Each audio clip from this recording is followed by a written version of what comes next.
Stredovek, obdobie, ktoré mnohí vnímajú ako temné storočia. Obdobie, keď nad všetkým vládla viera a rozum bol len sluhom. Ale bolo to naozaj tak? Bola katolícka cirkev nepriateľom vedy alebo jej opatrovateľkou?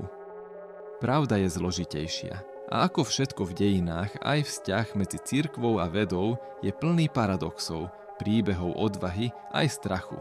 Poďme sa pozrieť na túto fascinujúcu cestu. Na počiatku bol Boh a vedľa neho stál rozum. Stredoveký svet bol do špiku kostí teologický. Všetko poznanie vychádzalo z viery, ktorá bola neotrasiteľná. Augustín hovoril: verím, aby som porozumel. Viera bola začiatkom každého myslenia. Toto neznamenalo, že rozum bol nežiaduci, ale nesmel ísť proti dogmám, nebol cieľom, ale nástrojom. Ako čepel noža, ktorý sa smie použiť len na to, čo určí písmo. Dogmatická štruktúra stredovekej cirkvi bola akoby neotrasiteľnou pevnosťou. Rozum mohol byť tolerovaný len vtedy, keď slúžil viere. Všetky otázky museli smerovať k Božiemu plánu, inak sa považovali za herézu. Rozumné bádanie mimo rámec učenia bolo vnímané ako nebezpečné experimentovanie. V 13. storočí sa objavuje Tomáš Akvinský, ktorý sa pokúša spojiť filozofiu Aristotela s kresťanským učením. Hovorí, že existujú dve cesty poznania, rozum a zjavenie. Ale čo ak sa tieto cesty rozídu? Tomáš veril, že pravdy vedy a viery nemôžu byť v konečnom dôsledku v rozpore. Ale čo keď vedecká pravda príde skôr, než ju teológia stihne prijať? A práve tu vzniká napätie, ktoré sprevádza celé storočia. Napätie medzi poznaním získaným z pozorovania sveta a poznaním, ktoré sa predkladá ako zjavené a nezmeniteľné. A čím viac sa človek pozeral do mikroskopu či ďalekohľadu, tým viac sa dostával do konfliktu s tým, čo mu prikazovala cirkevná autorita veriť. Nie je všetko čierno-biele. V stredoveku boli to práve kláštory, ktoré zachovali antické poznanie. Mnísi prepisovali Aristotela, Euklida, Ptolemaja. Každé písmeno písané ručne, každý zvitok pokladom. Keď prišli prvé univerzity, boli pod ochranou cirkvi, vznikli zo škôl pri katedrálach. Bolo to začiatkom európskej intelektuálnej renesancie. V Paríži sa diskutovalo o logike, v Oxforde o prírodných javoch. Aj keď vždy v medziach viery, nebola to úplne slepá dogma. V mnohých prípadoch boli to práve mnísi a duchovní, ktorí položili základy modernej vedeckej metódy. Hildegarda z Bingenu skúmala liečivé rastliny a prírodné javy. Albert Veľký sa venoval biológii, geológii, ba dokonca aj astronómii. Títo ľudia ukázali, že viera a veda nemusia byť v rozpore. Školy v Španielsku, najmä v Tolede, boli mostom medzi východom a západom. Práve tam sa do latinčiny prekladali diela arabských, židovských a gréckych učencov. Al-Farabi, Avicenna, Averroes, to všetko boli mená známe aj v kresťanskej Európe. Bez prekladateľov, ktorí často pracovali pod ochranou biskupov, by mnohé vedomosti nikdy neprenikli do západného sveta. Mnohí z týchto mužov, aj keď neboli kresťania, boli cirkvou tolerovaní, kým neprekročili hranicu toho, čo sa považovalo za priateľné. Ale čím viac vedci skúmali svet, tým častejšie sa stávalo, že ich zistenia narazili na dogmu. A to bol problém.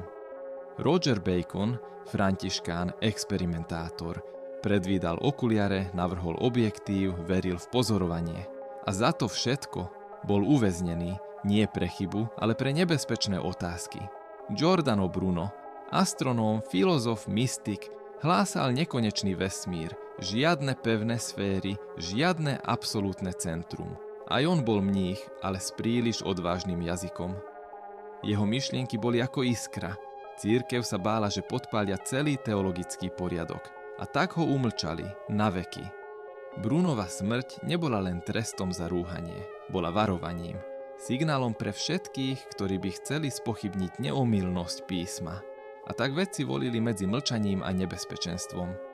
Galileo Galilei, meno, ktoré sa stalo symbolom boja medzi vedou a vierou.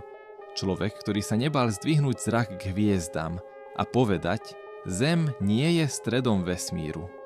Jeho ďalekohľad bol revolučný, nevidel len hviezdy, videl pohyb Jupitera a jeho mesiace, fázy Venuše, slnečné škvrny, Každé jedno pozorovanie podkopávalo geocentrický model sveta, ktorý cirkev vnímala ako neotrasiteľný.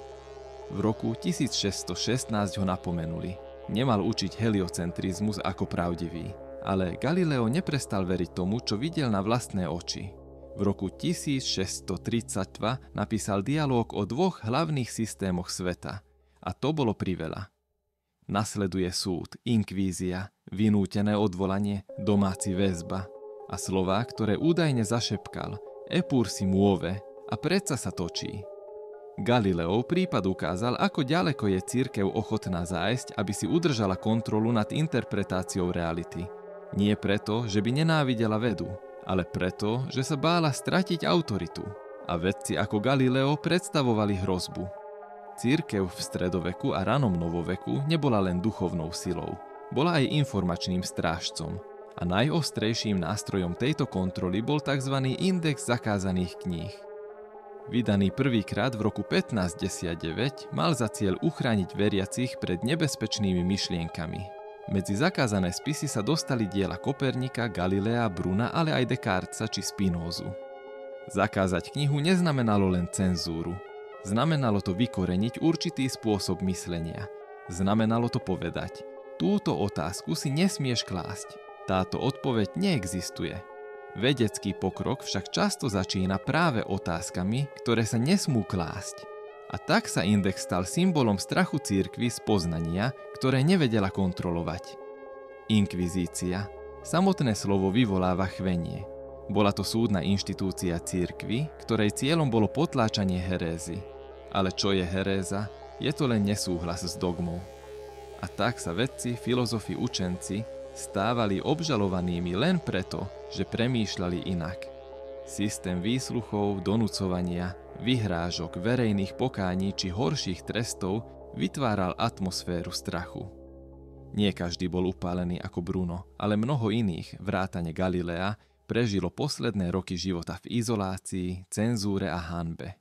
Cirkev si dávala záležať, aby odkaz bol jasný, mysli, ale len v rámci povoleného. Prečo? Prečo sa cirkev bála vedy? Nebola to nenávisť voči poznaniu, bola to obava zo straty moci. Ak Zem nie je stredom vesmíru, nie je potom človek menej dôležitý? Ak Biblia nie je vedecky presná, neznamená to, že nie je neomylná. Ak existuje pravda mimo písma, čo potom s autoritou cirkvi? V tomto svetle bola veda nebezpečná, nie preto, že by popierala Boha, ale preto, že otvárala dvere k novému spôsobu myslenia. Slobodnému, nezávislému. A to bolo nebezpečné pre každú inštitúciu, ktorá budovala svoj vplyv na jednotnom výklade pravdy. Dnes vieme, že mnohé z toho, čo vtedy zakazovali, sa stalo základom modernej vedy. Že Bruno mal pravdu. Že Galileo videl to, čo dnes učíme v školách, ale cesta bola bolestivá. Vzťah cirkvi a vedy sa dnes zmenil. Pápeži hovoria o evolúcii. Vatikán má vlastných astronómov, ale stredoveké tiene nezmizli. Sú varovaním, že aj najlepšie úmysly môžu viesť k potlačaniu slobody. A preto si musíme pamätať, nie preto, aby sme obviňovali, ale aby sme chránili to najcennejšie, čo máme. Možnosť pýtať sa, slobodu myslieť. Ak sa ti toto video páčilo a prinútilo ťa zamyslieť sa nad tým, ako ľudstvo hľadalo pravdu, niekedy aj napriek hrozbám a prekážkam, daj mu like, zdieľaj ho ďalej a nezabudni kliknúť na odber. História nie je len o mŕtvych dátumoch a knihách plných prachu. Je o ľuďoch, o tých, ktorí sa báli, aj o tých, ktorí sa nebáli pýtať. A práve preto sa oplatí o nej hovoriť.